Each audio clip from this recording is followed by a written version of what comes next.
1927. A frigid night along Route 112, somewhere between Haverhill and Woodsville, New Hampshire. Snow blankets the ground, muffling the usual sounds of traffic. Suddenly, the stillness is broken. A black 1996 Saturn stands nose first in a snowbank. Its hazard lights blink, silent witnesses to something gone terribly wrong. A local resident calls 911, reporting what seems at first like a routine accident. On the other end of the line, the dispatcher hears details. The driver is a young woman, disoriented but seemingly unharmed, standing beside the vehicle. She identifies herself as Maura. Moments pass. Neighbors watch from their windows, concerned but hesitant. When police arrive minutes later, the car is still there, but the young woman has vanished into the icy darkness. The scene feels almost frozen in time. The Saturn is locked. There's no sign of its owner.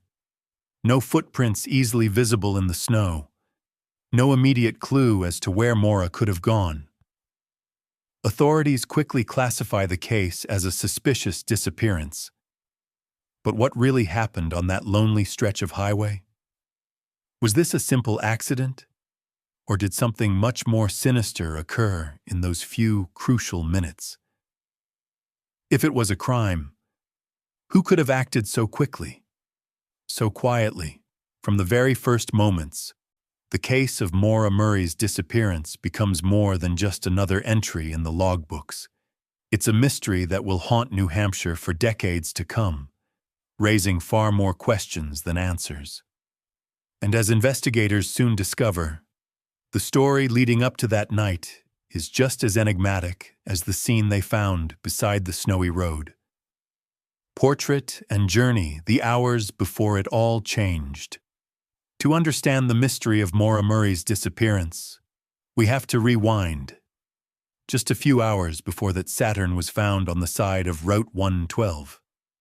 The backdrop: University of Massachusetts Amherst, a sprawling campus where Maura, a 21-year-old nursing student, had spent the afternoon quietly preparing to leave. It's February 9th, 2004. Sometime in the late afternoon, Maura is captured on campus security cameras at an ATM. She's wearing a dark jacket, blue jeans, her face half hidden by the brim of her cap. The footage shows her calmly withdrawing $280, nearly all the cash she has. There's no sign of distress. She then stops by a nearby liquor store, picking up a few bottles of alcohol. Before that, she sends an email to professors, claiming there's been a death in the family, an excuse for her absence in the coming days, though no such tragedy has actually occurred. In another call, she inquires about renting a condo in Bartlett, New Hampshire, a small town far north from Amherst. What was on her mind? Why the secrecy, the sudden urgency? Those who knew Maura describe her as responsible, private, driven. Yet the signs now suggest someone quietly preparing to vanish, making arrangements, withdrawing cash, purchasing supplies, but telling almost no one about her plans. Not her roommates, not her boyfriend, not her family. By 4:30 p.m., Maura gets in her Saturn and heads north, away from campus, into the winter dusk. The next confirmed sighting will be more than 2 hours later, and many miles away. Every detail in this brief window, emails, phone records, ATM footage, becomes a vital piece of the puzzle. What compels a young woman to fabricate a story, to empty her bank account, to drive alone into the New Hampshire mountains on a snowy night? Was she running from something, or running toward a new beginning? Or did she have no idea that she was driving into one of America's most baffling mysteries? For Maura Murray, every mile away from Amherst was a step deeper into uncertainty. Fractures and warning signs. Signals before the storm. On the surface, Maura Murray's actions might look like the start of a simple road trip, but as investigators combed through the evidence, A pattern of subtle fractures began to emerge, signs that something was deeply amiss in the days, even hours, before she disappeared. First, the fabricated email, claiming a death in the family to professors and supervisors when no such event had occurred, raised eyebrows almost immediately. Why would a meticulous student like Maura create such a story, especially with no warning to those closest to her? This was not a typical excuse, and it hinted at a possible need to leave campus without drawing attention. Then there was the matter of money. Maura's withdrawal of nearly all the funds in her account, $280, a sizable sum for a college student, wasn't ordinary behavior. She made no attempt to transfer money to anyone else, nor did she alert friends or family. The intent seemed personal, private, and pressing. Next, the liquor store visit.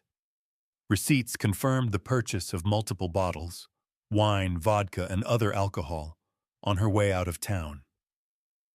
Combined with her rental inquiry for a condo in Bartlett, New Hampshire, these steps suggested someone preparing for a stay away from home, but without sharing those plans. To friends and family, these scattered choices, false email, cash withdrawal, the sudden trip, became warning lights flashing in the rearview mirror. Had Maura been planning a getaway? Was she in trouble or simply desperate for a break from her life? Or was someone else involved, guiding or pressuring her actions behind the scenes? Investigators turned quickly to digital footprints, phone records, ATM transactions, email logs, hoping to trace the contours of Maura's final decisions. Every clue was vital, every inconsistency a potential lead. Yet none of it explained the biggest mystery of all. Why would someone so careful, so smart, suddenly leave everything behind without a word? Sometimes, the early signals are the most important. In Maura's case, they are the first cracks in a story that would only grow stranger as the night wore on. The night of the disappearance. A timeline in the snow. February 9th, 2004. The day that began with ordinary routines at UMass Amherst ends in confusion and fear along a lonely highway. For Maura Murray, the journey north unfolds in small, verifiable steps until it suddenly, chillingly stops. It's around 4:30 p.m. when Maura leaves Amherst, her Saturn loaded with a change of clothes, textbooks, and the alcohol she purchased earlier. She sets out alone, driving northward into the gathering dusk. Her intended destination? Still uncertain, though the earlier inquiry about a condo in Bartlett hints at plans far from home. As darkness falls, snow begins to blanket the roads. Just after 7 o'clock p.m., Maura's Saturn is seen traveling eastbound on Route 112, a winding, isolated stretch between Haverhill and Woodsville. At exactly 7:27 p.m., the car veers off the road and crashes into a snowbank. Within minutes, two neighbors notice the commotion. One calls 911, reporting the accident and mentioning a young woman, later confirmed to be Maura, standing outside the vehicle, apparently uninjured, but visibly upset. What happens next is a sequence of minutes that investigators would dissect for years. Around 7:46 p.m., law enforcement arrives. They find the Saturn locked and abandoned. The car's windshield is cracked, both airbags deployed. On the seat and roof, they spot a box of wine, some of its contents staining the upholstery and doors. There's a bottle of Coke with an unknown red liquid inside. Oddly, a rag has been stuffed into the exhaust pipe, a detail that sparks debate. Was it a makeshift repair or something more deliberate? But the most pressing question remains: where is Maura? There are no visible footprints leading away from the scene, and no immediate sign of struggle. In the deepening cold, with darkness closing in, officers begin searching the woods and nearby homes. For the first time, the case is officially classified as a suspicious disappearance. In the space of just 20 minutes, between the accident and the arrival of police, a young woman has seemingly vanished into thin air. How does someone disappear so quickly, so completely, on a snowy night with only minutes to spare? For Maura Murray, the answer remains shrouded in the darkness of Route 112. The investigation, witnesses, forensics, and theories. With Maura Murray missing and the Saturn left behind as a cryptic puzzle, investigators moved quickly to piece together what little they had. In those early hours and days, every action became a race against time. Would they find a clear trail or just more questions? First, the neighbors. Their statements helped reconstruct a crucial timeline. The last sighting of Maura, moments after the crash, showed her speaking briefly with one neighbor through her car window, insisting she'd already called for roadside assistance. Yet, phone records would later reveal no such call had been made. Another neighbor, peering out from his kitchen, watched the aftermath but didn't approach. Between the 911 call at 7:27 p.m. and the police arrival at 7:46 p.m., Maura slipped away, somehow unseen. Investigators canvassed the area, looking for footprints or signs of a hasty escape. The snow complicated matters, both preserving and obscuring clues. No definitive tracks led away from the vehicle. Search dogs followed a scent eastward up the road for a short distance, but then lost it, a detail that would fuel speculation for years. Had Maura been picked up by someone? Had she run into the woods or found shelter nearby? Attention soon turned to cameras. They already had the ATM footage from Amherst. But what about traffic or security cameras along Route 112 or near Bartlett? Unfortunately, the rural stretch offered few digital eyes. Investigators also scoured Maura's phone and computer, hoping for a text or email that might explain her sudden trip. The evidence yielded only fragments, not answers. Then came the forensics. The Saturn's interior was carefully processed. Red stains, likely wine, on the roof and doors, a Coke bottle with a mysterious liquid, and the infamous rag stuffed into the exhaust. Maura's family would later insist it was an old trick to reduce smoke from a failing engine, but for detectives, it remained a strange detail. Was it an attempt at a quick fix or a misguided cover-up? As days turned into weeks, the initial leads faded. Witness statements, forensic analysis, and digital trails pointed in multiple directions, but led nowhere certain.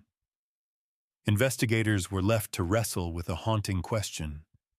Did Maura choose to disappear, or did someone else ensure she never came home? In the search for truth, even the smallest clue could be a turning point. The search. Years of unanswered questions. In the days and months following Maura Murray's disappearance, a sense of urgency swept through the small communities of northern New Hampshire. Local law enforcement, aided by state police, volunteers, and eventually the FBI, launched exhaustive searches, combing woods, rivers, and abandoned properties. But with each passing day, hope began to fade. From the very beginning, the search for Maura was broad and relentless. Foot patrols swept the snow-laden woods, while helicopters circled overhead, their floodlights tracing patterns across the treetops. Canine units scoured the roadside, sometimes picking up brief scents, only to lose the trail in deep drifts.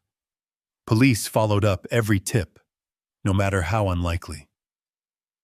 There were theories that Maura had accepted a ride from a passing motorist, that she had wandered off into the wilderness, or even that she had arranged for someone to meet her that night. The years brought renewed efforts and heartbreaking dead ends. In April 2019, investigators dug up the basement of a house near the crash site, hoping a tip would finally yield answers. But nothing of significance was found. In July 2022, authorities expanded their search to areas around Llandaff and Easton, pushing the boundaries of the original investigation zone.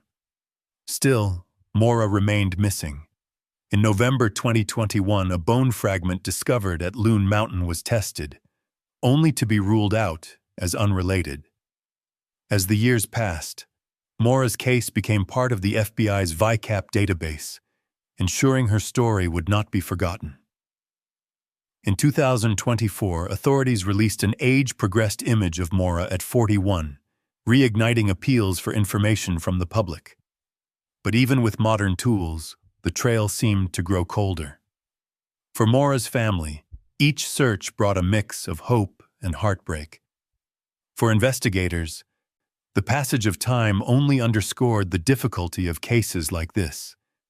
The way evidence fades, memories blur, and vital clues slip just out of reach.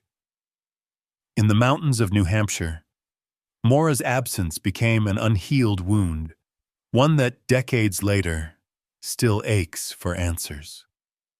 Twists, dead ends, and turning points.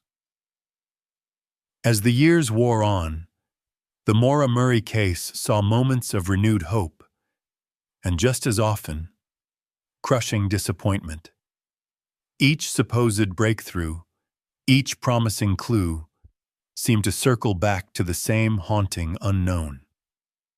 In early 2022, Maura's case gained new visibility when the FBI's VICAP program included her disappearance in a national database. This allowed investigators to compare her case against similar incidents along highways throughout the region.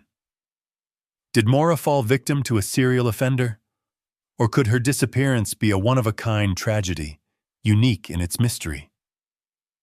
The VICAP listing brought fresh eyes, but yielded no public breakthroughs. One development sparked a wave of speculation: the release of an age-progressed photo in February 2024.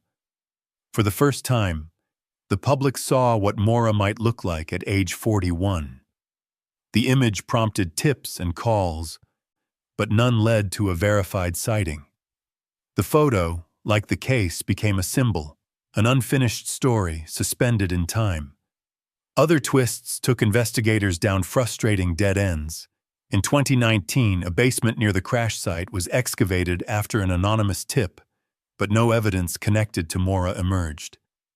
In 2021, a bone fragment found at Loon Mountain offered a glimmer of hope, only to be dated to a much earlier period, unrelated to the case. With each passing year, the critical focus narrowed. The 20-minute window between the crash at 7:27 p.m. and the arrival of police at 7:46 p.m. If Maura left voluntarily, why so suddenly, and how did she vanish without a trace? If foul play occurred, why was there so little evidence left behind? Despite countless hours of searching, interviews, and analysis, Maura's case remains one of America's most perplexing mysteries. The evidence, faint, sometimes contradictory, raises more questions than it answers. And somewhere, just beyond the known facts, lies the truth that continues to elude everyone who searches for Maura Murray. Aftermath and lessons, a haunting legacy. More than 20 years have passed since Maura Murray vanished into the cold darkness along Route 112. The pain and uncertainty have left a lasting mark, not only on her family, but on an entire community, and even on the field of missing persons investigations across the United States. For Maura's loved ones, the absence never fades. Her parents and siblings spent years organizing searches, raising awareness, and fighting to keep her story in the public eye. Each anniversary is a reminder of the questions left unanswered, a birthday missed, a place at the table forever empty. In the small towns of New Hampshire, Maura's face is still found on posters and flyers, her name still spoken with a sense of unresolved sorrow. For investigators, Maura's case has become a classic example of how critical the first moments after a disappearance can be. The so-called golden window, the short span of time after an incident when evidence and leads are most likely to be fresh, was here and then gone. Each year since, the trail has grown colder, making it harder for even the most determined detectives to bring closure. Officially, the investigation remains open, both at the state and federal level. Her profile sits in national databases, VICAP, name use, where her story is ready to be matched with any new information that surfaces. Yet the facts remain stubbornly few, the theories still unproven. What then can we take from this enduring mystery? The lesson is clear. Never dismiss early warning signs, never assume a disappearance is simple, and never lose hope for answers. Whether Maura met with foul play, chose to start anew, or simply became lost in the snowy woods, only evidence and truth will ever bring resolution. This case reminds us, sometimes the missing are never forgotten, and sometimes, even decades later, a single clue can change everything. Maura Murray's disappearance on a snowy New Hampshire night in 2004 remains one of America's most enduring true crime mysteries. After a series of strange decisions and a solitary car crash, the 21-year-old nursing student vanished within minutes, leaving behind a locked car, scattered clues, and decades of unanswered questions. Despite extensive investigations, searches, and renewed public appeals, Maura's fate is still unknown. Her case stands as a haunting reminder of the fragile line between everyday life and sudden tragedy, and the lasting pain that follows for families and communities left behind.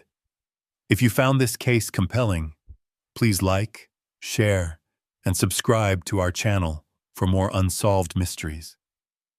Your engagement keeps these stories alive and might help bring answers to those still searching.